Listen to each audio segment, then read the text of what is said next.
Virgo.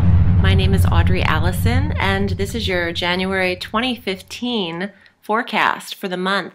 Thank you for joining me. I am broadcasting from New Jersey up north, so it is good to be here, and it's good to have you return. Thank you for visiting and subscribing and sharing and supporting these webcasts. Let's get into January, because there is a lot of activity happening in your 6th house of health and your 7th house of partnerships.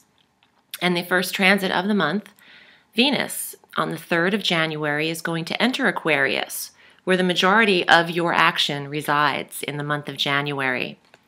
So with Venus, the planet of love and beauty and sensuality, entering the 6th house of daily work, routine, health, scheduling, she's going to beautify make your presence more beautiful in your health practices. You know, those of you who are actually, focusing on routine and working out, you could actually see some results over the next 28 days when she is stationed in Aquarius.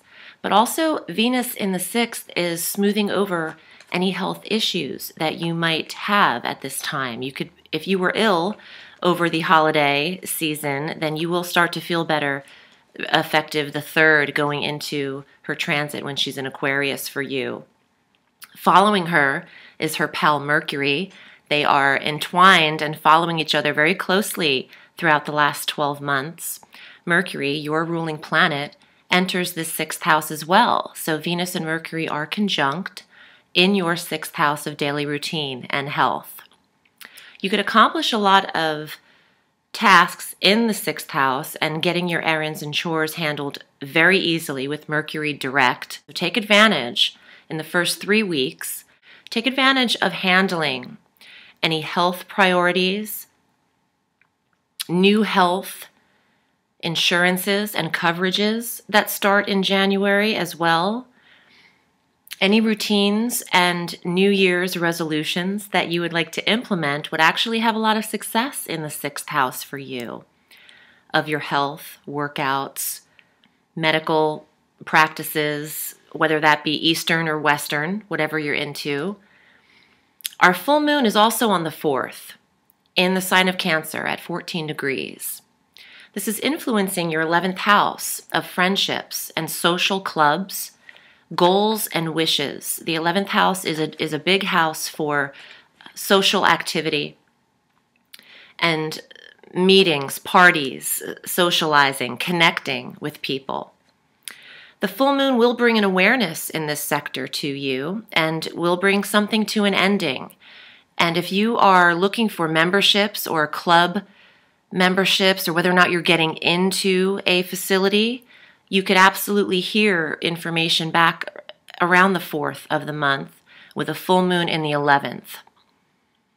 On the 12th, Mars, the planet of energy and action and ambition, is entering your polar opposite sign of Pisces. That governs your 7th house of relationships and business partnerships, also marriages. You know, with Mars entering the 7th, for those of you already in a committed relationship, not a lighthearted dating relationship, but for those of you in a marriage or a monogamous committed relationship, watch the anger or heated argument and aggression that Mars can stir up in an individual around the 12th. And, Mars does take 60 days in a sign. So for about 2 months, starting January 12th, you'll have this feisty planet in your 7th house. So if you are having trouble getting across to who you're committed to, watch your tone and any anger and heated moments or heated words or expression at that time.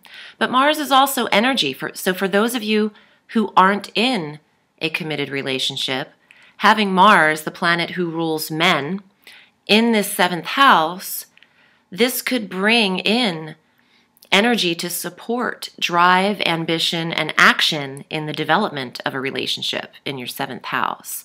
So he's not always negative. Mars is a very stimulating planet and gives energy where necessary. So this is hitting the sign of Pisces, your polar opposite.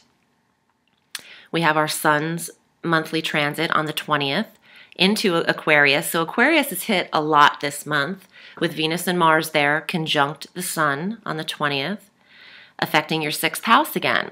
The sun in the 6th conjunct Venus is really emphasizing beautiful health conditions. You're feeling much better for those of you under the weather.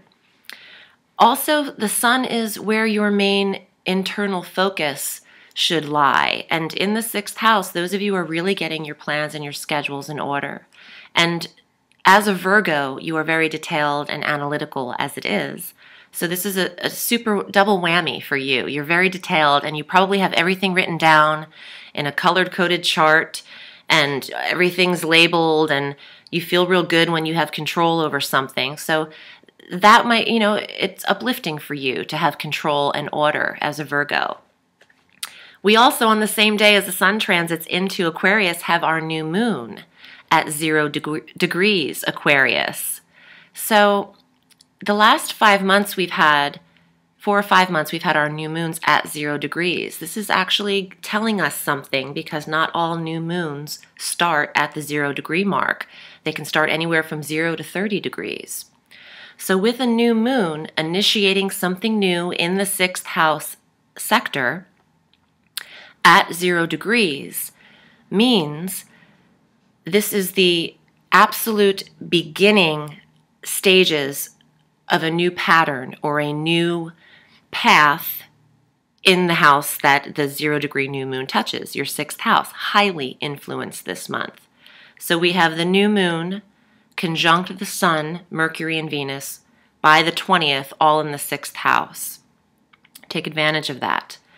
Because Mercury retrogrades the next day on the 21st of January at 17 degrees Aquarius in this 6th house through February 11th.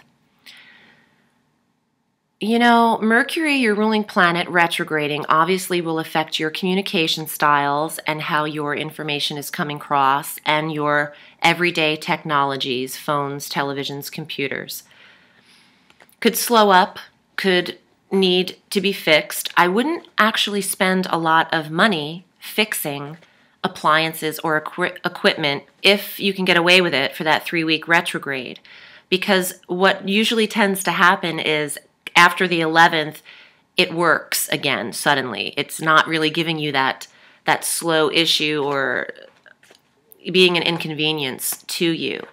So you might not want to come out of pocket too much to fix things, but just keep an eye on what's working and what's not. And if you can manage your day without them and working around them, then that would be great. But having your ruling planet retrograde in your 6th house could also make all those details that you got very thoroughly handled in the first 3 weeks of the month be a little more confusing to you. I would write things down a lot if I were a Virgo or type things out. I feel like Mercury might test particularly Virgo and Gemini. Look in your natal charts as well where you hold Aquarius, at 17 degrees. This is the house that will be most influenced in the retrograde, regardless of Mercury ruling the communication sector. You want to see where you really hold that 17 degree mark of Aquarius. Now, for those of you who are sun sign Virgos watching this, really watch your ascendant sign for these scopes, as the ascendant is more accurate for transits because the ascendant marks where your first house initiates on your astrological wheel. And it's good to watch your sun sign too, because that is your solar horoscope. This is a solar scope, but it is very detailed for transits according to your ascendant sign. So watch that too. So you'll deal with a 3-week retrograde, and we do that 3 times a year, 3 weeks at a time. So that is a 63-day out of 365-day inconvenience for us when Mercury slows down. But we know how to go with the flow and not against it. And also with a retrograde, for those of you Virgos who are very much into editing and details and writing, this is a great time to revise and re-edit things that you had structured at the top of the month. You might go through some change there and just and fix it up. Really get your sixth house in order. Venus makes a second transit within the month of January. So she gets out of Aquarius and enters Pisces, your polar opposite again.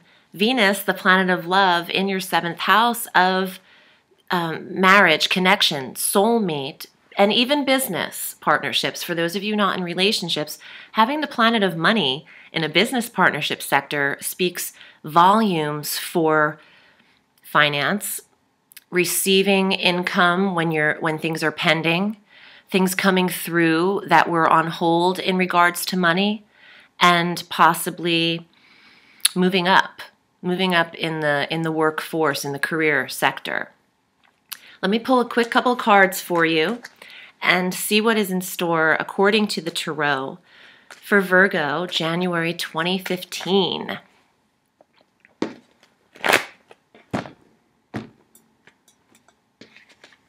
First card. Well, you know what? I feel like I pulled this last month for Virgos. I don't know. When I get the feeling of deja vu, I can't remember everything I even say 5 minutes after I channel it. But, you know, for those of you who weren't feeling well, Virgos could have actually, right before you have influence in your 6th house of health, I tend to find, especially with Venus and the Sun, you could have been under the weather. The Ten of Swords, probably not the most positive card in the Tarot.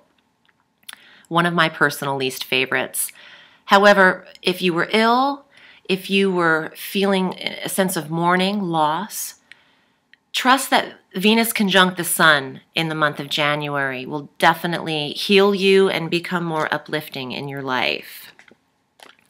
Second card, the Four of Swords, meditation, the thinker, quietly, actively participating in possibly some Eastern techniques for your 6th house of health.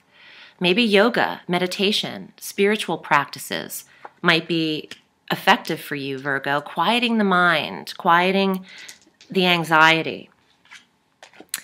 The Queen of Fire, the Queen of Staffs, Wands. This has a lot to do with Mars energy, Mars affecting your 7th house. But the Queen of Wands is initiating something that she's had as a desire. It doesn't have to be a she. I mean, yes, in the card, the Queen represents the female. But for those of you men watching this, this could possibly be a fire sign female, Leo, Sagittarius, Aries, who's around you that wants to initiate something with you. And for females as well, you know, having this doesn't necessarily represent you as a Virgo, but the definition could be another person of that fire energy around you that wants to help you initiate something in your 7th house of business, a business partnership with a fire sign female. She gets the ball rolling. She doesn't sit around too often. She's on the move. She has things to accomplish. And the last card of the Two of Wands, this is Aphrodite and Hermes. This is the, you know, Mercury and Venus card. Interesting. You see the symbols on the alchemical deck? This is Mercury. This is the planet Venus. And Mercury and Venus are going into your 6th house. You're feeling better. So for the beginning of the reading, anyone feeling like this guy and who's made it out, you know, okay, this is, you know, recuperation. It's also a coming together and a respect that you might require in your partnerships. For those of you feeling like you're not getting your respect, you might feel like this towards the end of the month, that things are smoothing over in that area for you. You do have some fire happening here. Mars is going to give you some oomph in your relationship sector in the 7th house. So for those of you looking for partners, it's a positive month. Mid-month on, you know, yeah, you can meet someone in a retrograde. Retrogrades don't slow up your ability to meet. They do slow up, you know, your ability to receive text messages. So just keep pushing forward and get your health together. The 6th house is ready for you. Thanks, Virgo. I hope you appreciate your reading. My name is Audrey Alison, and you can reach me at audreyallison.com and on Facebook at Audrey Alison, Astrology and Tarot. Have a beautiful new year. Happy New Year to you, and I will see you next month. Bye.